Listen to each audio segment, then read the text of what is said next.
All right, guys. So yesterday I went on Piers Morgan's show, Uncensored.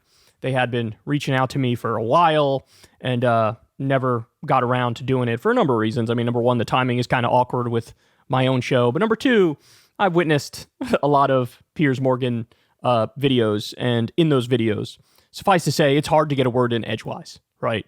Like it's genuinely difficult when you have a panel of 4 or 5 or 6 different people. I mean, you're playing hopscotch, right? You're in and out, in and out. And even though I fancy myself pretty good at like the punchy one-liner type stuff, it's just hard to feel confident in your ability to deliver a message when there are so many constraints. And the whole point of the show, and I think he would admit this, is that it's kind of a zoo. It's built for conflict. It's not built for actually exploring ideas and getting to the correct answers. It's built for what people want to see, right? Which, hey, congrats to him for getting a quadrillion views, but usually we like to do a little bit of a deeper dive and get more factual information out there and not just have a giant brawl. At least that's my perspective. But I agreed to go on. It's my first time on. And interestingly, this was basically like an all liberal and lefty panel. And the whole idea of this was, hey, what should Democrats do differently moving forward in order to win? Where did they mess up? And so that's why you see on screen right now, you have a bunch of people who are either liberals or lefties. And I'm going to do a separate segment on Cenk versus Alan Lichtman because they had a colossal blow up and it was hilarious. But let me get to the part here where Piers brings me in and we have a debate. So let's watch and we'll break it down. State Senator Nina Turner, and first making his uncensored debut, the host of the Kyle Kulinski show, Kyle Kulinski. Well, Kyle, welcome to Uncensored. We're trying to get you for a long time. Let's have a little chat with you before we get reaction from the panel. But why did the Democrats blow it so badly, and what do they do to avoid this happening again in 4 years? I mean, the simple answer is that Kamala Harris kind of codes as a technocratic status quo manager, and Trump codes as a change agent. And so, I mean, to sum it up as simply as possible, voters just thought he's going to deliver more change, she's more of the same, and they broke for him. Who would you like to see run the party now? I mean, what's the future of the Democrats looking like to you? Jon Stewart. I've been pushing that since the day Trump won this time around, because what we need is, honestly, a controversial, charismatic celebrity might make all of the difference, but it's that mixed with Bernie Sanders' policies of actually delivering social democracy for people, raising their pay, getting them health care. I think that's the magic stew. And honestly, I think it's a shame that more people aren't talking about the controversial, charismatic celebrity portion of Trump being so successful, is that you can't keep the cameras off him. He's entertaining. Love him or hate him, you can't stop watching him. And so we need to sort of mirror that on the left. And I think the way of doing that is Jon Stewart. Yeah, so the way I could have answered that first question by saying, look, the outcome of the election would have been totally different if the original Build Back Better passed, because I believe that. There was a great article written on that the other day. The original Build Back Better had paid family leave, child care, universal pre-K, free community college, expanding Medicare, higher minimum wage, lowering all prescription drug prices, not just some of them, expanded child tax credit. I could have said, look, that's why the Democrats lost. But thankfully, later on in this, I end up getting that point in anyway, but I decided to go with the more broad breakdown of she codes as a technocratic status quo manager and he codes as a change agent, right? I also could have made the argument about narrative, which is that Democrats don't have a narrative and Republicans do. I think the Republican narrative is false, egregiously so, but having some answer is better for people psychologically than having no answer. And Trump's answer is, the reason your life sucks is because of immigrants and trans people and cultural elites. That's why your life sucks. And the Democratic response to that is, actually, your life doesn't suck. Look at the GDP number, look at the stock market, line on graph go up, right? That's their reaction. And that's not going to work. You need an agenda. I'm sorry, not an agenda, a narrative. Well, you need an agenda too, but narrative is the more important thing from a promotional perspective. And the narrative, of course, needs to be, it's the billionaires, it's the big money donors. They have bought this government. They've rigged it in favor of them. They've rigged it against you. So I could have gone a number of different ways, but I decided to go with the, basically the most basic argument about Democrats are technocratic status quo managers and Trump codes as a change agent, even though to the extent he is a change agent, he's what I would call a revolutionary conservative, which means he has the feel of that he's going to deliver a revolution, but functionally, he's the fourth term of George W. Bush. He's George W. Bush on steroids. And the change is going to be more pro-big business, more pro-billionaire, more pro-corruption, more pro-war, etc. But I would add to that what Bill Maher's been warning for a long time to liberals, speaking as a liberal himself. And I'm pretty much where he is politically, I think. I feel the same way. That's a hilarious thing to say to me because I spent like every other day, I rip Bill Maher a new asshole. I'm like that guy that you absolutely despise and mock on a regular basis. Okay then, Piers. She's very much associated with a lot of those woke issues. She's certainly voted in line with a lot of the more progressive stuff, like allowing transgender athletes in women's sport and so on. So she's seen to be a progressive who then moved rapidly to the centre when she got the nomination, and it was all too much of a screech for people, probably on both sides. But this whole woke ideology, I don't mean the original woke ideology of raising awareness for racial and social injustice. I mean the way it's become a kind of new form of fascism, where the far left just basically want to cancel, shame and humiliate absolutely anybody who disagrees with them about anything. Do you accept that has become a problem, a stick to beat the party with, which actually really damages them electorally? No, I think Kamala ran basically the platonic ideal of a non-woke Democratic campaign. She never mentioned race. She never mentioned gender. She never mentioned trans people. She never mentioned pronouns or Latinx or cancel culture. She repeatedly stressed that she was going to represent all Americans. She ran to the right on the issue of the border. She talked about owning a gun. She ran on freedom and patriotism. And so when you put all that stuff together, I simply don't know what people are talking about when they say she's well, they're talking about her. So to back myself up, I really want you guys to stop and think about this because there is no good rebuttal to what I'm saying. There's just not. You need to understand something. I have been viewed by many as the moniker of the anti-woke leftist, right? Because I spent years on this channel telling people, just don't shut down the comedians, don't censor them. If Ben Shapiro comes to give a speech at your college, you don't need to protest and say, we don't want him to speak at our college. Like, let these idiots make their idiotic points, and then we can respond to it, and our responses are stronger than their arguments, so we win, right? So I've been that guy. I mean, I've argued for the right of fucking Ann Coulter and like Milo Yiannopoulos to give their speeches on these college campuses, right? That's me. That's me. I'm a big free speech bro, as everybody knows. But take it from a guy who has those priors, who believes in free speech, right? Who's not an authoritarian, censorious weirdo. This was not an issue in this race. It just wasn't. Kamala made a point of never bringing up race or gender or anything that could conceivably be viewed as social justice warrior-ish. And by the way, if I had to guess, if I had to speculate, I think it's because Obama talked to her and said, look, when I won, I didn't bring up that stuff either. And to this extent I did ever bring up race, it was like one of those, hey, black kids, pull up your pants type speeches. So I think she was given the advice, you will not win if you go quote unquote woke. And so she didn't. And then after the fact, it's like everybody shuts their mind off and just goes based off vibes. And they think, hey, something happened in 2017 on some college campus. Therefore, Kamala's responsible for everything woke in the world. And that's why she lost. And it's like, you guys are just simply not analyzing what actually happened.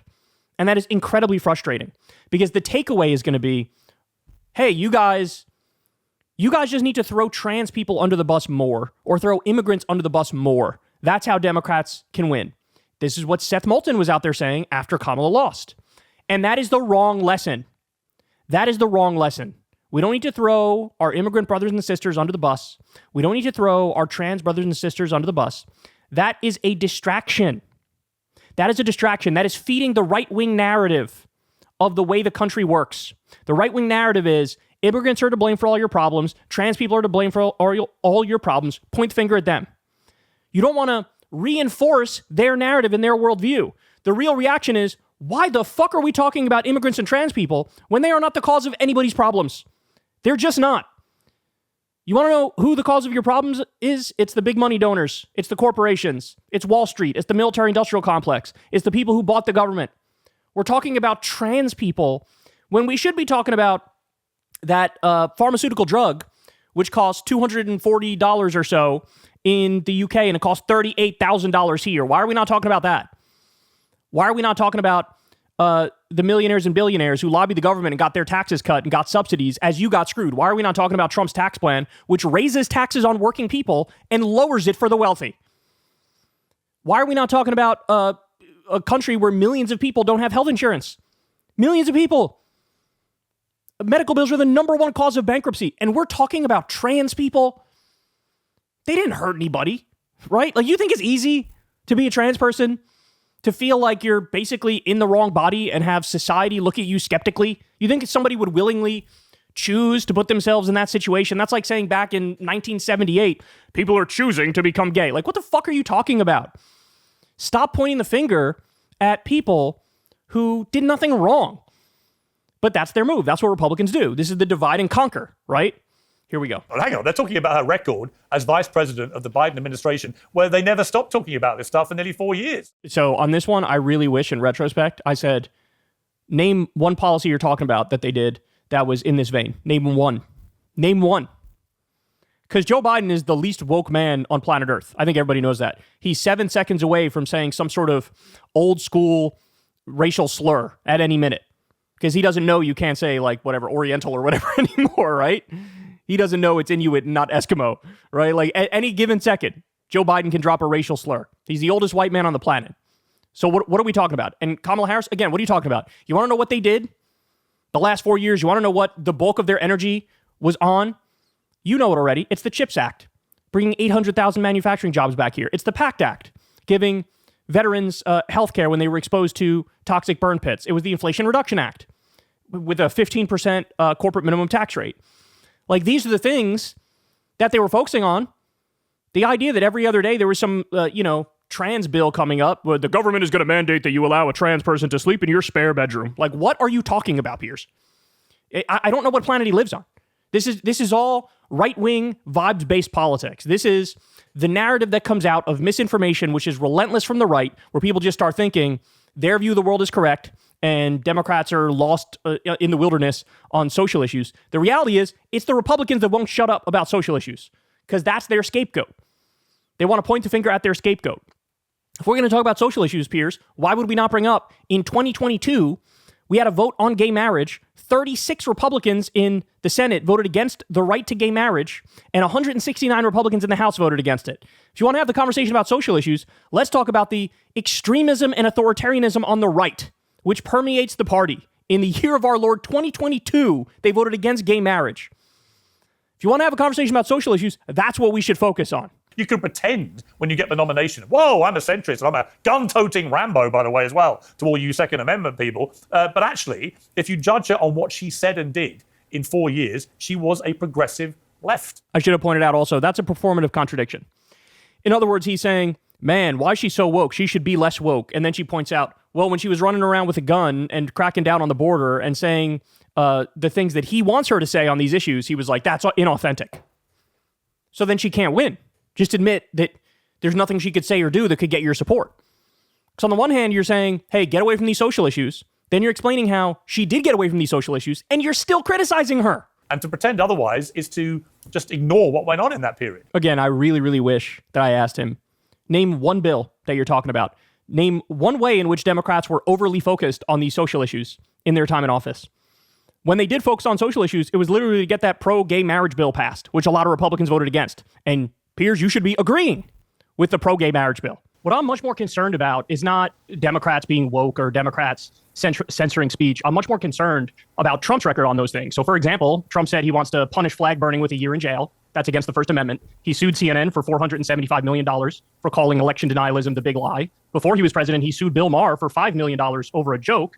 He said he wants to open up the libel laws. He called for jailing journalists who report on the Supreme Court abortion ruling early before the decision. How many of those things did he do in his first term? Pro-Palestine protesters. How many of those things did he actually do in his first term? Because it seems to me another problem, and he does this brilliantly, by the way, with the left. He sucks you in because he just shoots from the hip and he says stuff that crosses his mind or whatever. And rather than pick him off on stuff he actually does, you all go completely nuts every time he opens his mouth and says something a bit crazy. And if I was advising the Democrats, I'd be like, stop doing this. You're literally playing into his trap every time you do this. So in other words, what Piers is saying is stop responding to Donald Trump.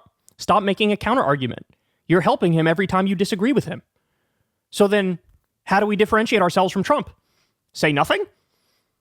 Or agree with him? That would make us Republicans, right? Think about, like, what is the implication of what he's saying? And the other thing is he just ignores that I brought up things he did do. He acts like I was bringing up theoretical things that never came to pass. I was bringing up a lot of things that came to pass. Pick him off on the stuff he actually does. Then you got a better chance. All right, I'll do that. Here, ready? He gag ordered the EPA from telling the truth on climate change. That's deeply anti-free speech. He arrested and charged 6 journalists with felony rioting. He did not pardon Assange. He did not pardon Snowden. He did not pardon Daniel Hale. He wanted to invoke the Insurrection Act to deploy the U.S. To deploy our own troops against George Floyd protesters. These are all things that are actually on the record, things he actually did. And the thing that I find incredibly frustrating is that nobody talks about it. Trump magically gets a pass for things he actually did. He doesn't get Democrats a pass. get held to a super high standard. Come on, he doesn't get a pass. How many times have you heard Trump people has say had, those things I just Trump told has had. you? Wait. Hang on. Let me answer you. Trump has had. had the most unrelentingly hostile media from a mainstream media that is largely staffed by liberals. So, in other words, Piers is unable to differentiate between here's some bullshit attack on Trump, which is hyperbolic, which is based on a tweet he fired out or whatever, and here's like real policy criticism. He's proving to you right now he can't differentiate those things. He just puts it all in the same basket. And any argument against Trump, oh my God, you're being hyperbolic. But Piers, that's a you problem. That is not a me problem. And the idea that, well, the media is going after Trump in all the most super serious ways. No, they're not. That's why this show exists. This show exists so I can tell people the actual record and the policies and the things he did and the things he says he wants to do. That's why this show exists. So for him to act like any argument against Trump is hyperbolic is absurd. Because the way they all go nuts when their paper wouldn't come out and endorse Kamala, and they all resign, so they reveal their true colours. Cable news the same, MSNBC, CNN, you can fire a harpoon around their newsrooms and you wouldn't hit a conservative, right? Okay, that's okay. I'm losing it. I'm losing my damn mind. The number one name in cable news is Fox News. They crush every other outlet. They are obviously conservative, Republican, pro-Trump. Obviously. Then you have the minor networks of Newsmax and One America News. They're conservative. Then you have the online fake independent media sphere, which is overwhelmingly conservative. Then you have CNN and MSNBC, and as we just learned with Mika and Morning Joe, their role now is the both sides bullshit. So you have a bunch of networks doing both sides bullshit, and you have a bunch of networks that are hardcore partisan Republican. And his argument is, oh, they're all just so liberal. What? What are you talking about?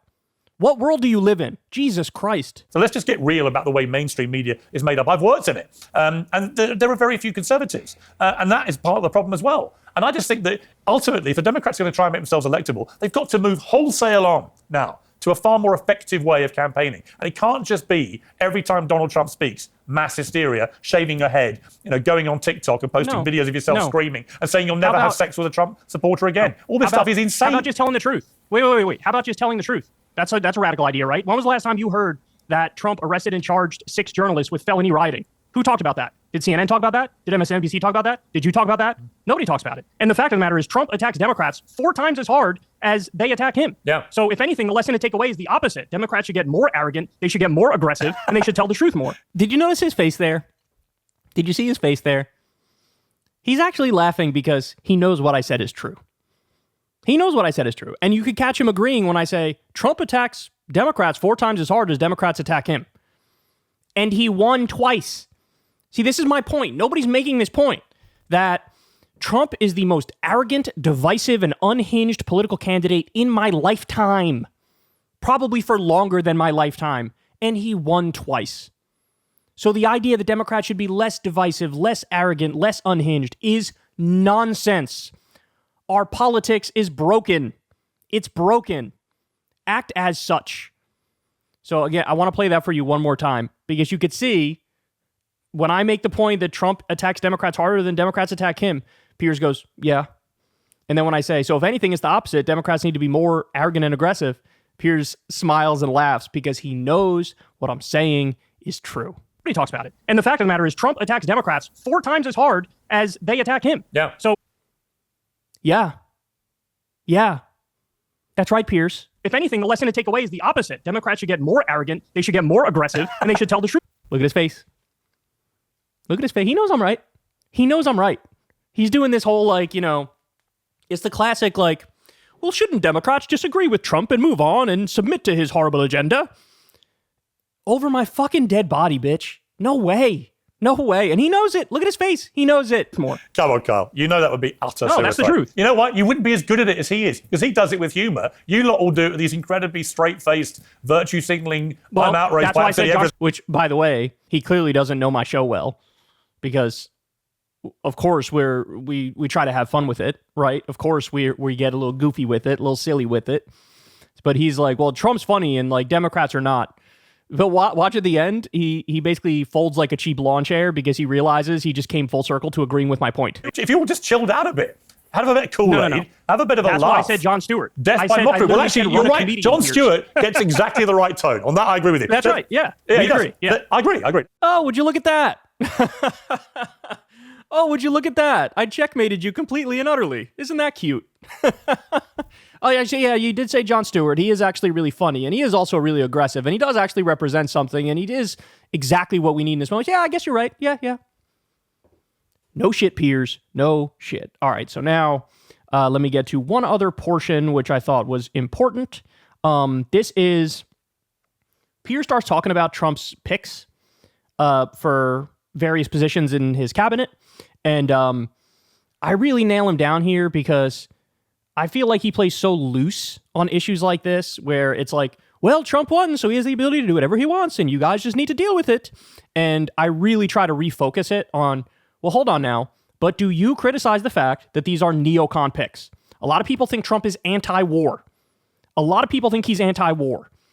Do you think this is worthy of criticism to pick countless neocons when everybody thought you were anti-war? Here we go. He absolutely gets it because he's a TV guy. I did his Celebrity Apprentice show. I saw him at first hand. He loves the camera loves him, and he's great at the power of television. If you look at RFK Jr., you look at Tulsi Gabbard, you look at Marco Rubio, you look at even Matt Gaetz, look at all these people. What's the common theme? They're all good talkers. And they're good on telly. Unqualified. Whereas if I think, of course, everyone can have their view about their politics, but they are good performers on television. If I try and think of a lot of Democrats in that camp who are good at articulating policy on television, I start to really struggle. I do. I think it's important. But why are we giving Trump credit for optics right now, Piers? The thing about all of his picks is that they're virulent neocons. He picked Mike Huckabee, who's an end times fundamentalist Christian, to be ambassador to Israel. This guy thinks the rapture is going to happen and Jesus is going to come back in his lifetime. You know why he picked Brian him? Hook You know why for he State picked him? Department. He picked him because Trump's a neocon. That's why he picked him. He picked him because he can, because he has such a thumping mandate on November the 5th. Which, by the way, when all said and done, his margin of victory is going to be about 1.5 percentage points, which is one of the smallest popular vote margins of victory, right? He did have a landslide in the Electoral College. He won all the swing states. But the popular vote victory is going to be 1.5%. So the idea that, like, bro, that's it, fall in line, is ridiculous. Obama had a much bigger popular vote win in 2008. Obama had a much bigger popular vote win in 2012. Joe Biden had a much bigger popular vote win in 2020. Even Hillary Clinton won by 3 million votes, which is about 2 percentage points, I think, in the popular vote. She had a much bigger popular vote win, and she lost the Electoral College. So I just, again, the different standards drive me crazy. Criticize that? But wait, can you criticize that, though? Are you against the neocons? I don't think it's any surprise. It may be a surprise. He does not have a mandate. It may be a craziest talking point I've heard. Well, hang on. My point is the Democrats had such a terrible campaign with a terrible candidate. You reap what you sow. You've allowed Trump to do what he wants, right? So I'm afraid. Do you criticize his neocon picks? Do you criticize? Here's what I think. It doesn't matter what I think, because the truth is, it does. Yes, Trump, it does. Trump was. It doesn't matter what I think. The whole show is about what you think. Very pro-Israel the first time round. He was always going to be very pro-Israel this time round. And you guys have allowed him to win with a thumping mandate. So the real point of this panel... He does not have a thumping mandate. The real point of this blue on blue panel is for you to show some self-awareness that you've allowed all this to happen. I mean, Nina, I want to come back to you just briefly. What self-awareness? He is picking neocons. Are you going to criticize him? He's picking them because he's allowed to. Or not? He can pick them. He's allowed to, but are you against it? Are you against it? I'm against some of it, yeah. You have nothing but criticism for Democrats, and you have no smoke for Trump, apparently. Listen, I regularly criticize Trump. Two things. Come on, brother. I would not. Let me answer the question. I would personally not have picked Matt Gaetz to be the Attorney General pick. I think it's ridiculous. I had to say it like 7 times before he was like, okay, all right, maybe I wouldn't have picked Matt Gaetz.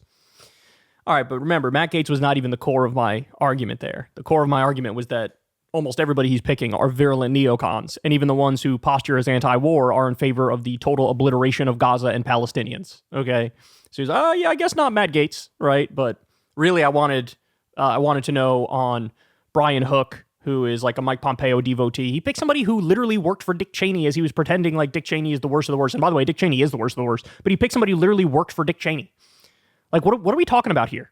So do you condemn the neocons? And all I got out of him was, I guess maybe I wouldn't have picked Matt Gaetz. Okay, Piers. Okay. So anyway, there you have it. I actually got kind of lucky because it was an all liberal and leftist panel. And I was fully expecting going into it that it was going to be me versus Lord only knows what conservative blowhard, but it was really more of an autopsy of what the Democrats got wrong. So there you have it. Let me know if you guys liked it. Hey, y'all, do me a favor and like and subscribe. It helps out big time in the algorithm. Click the bell as well for notifications when videos drop, and watch that video on screen right now. You know you want to.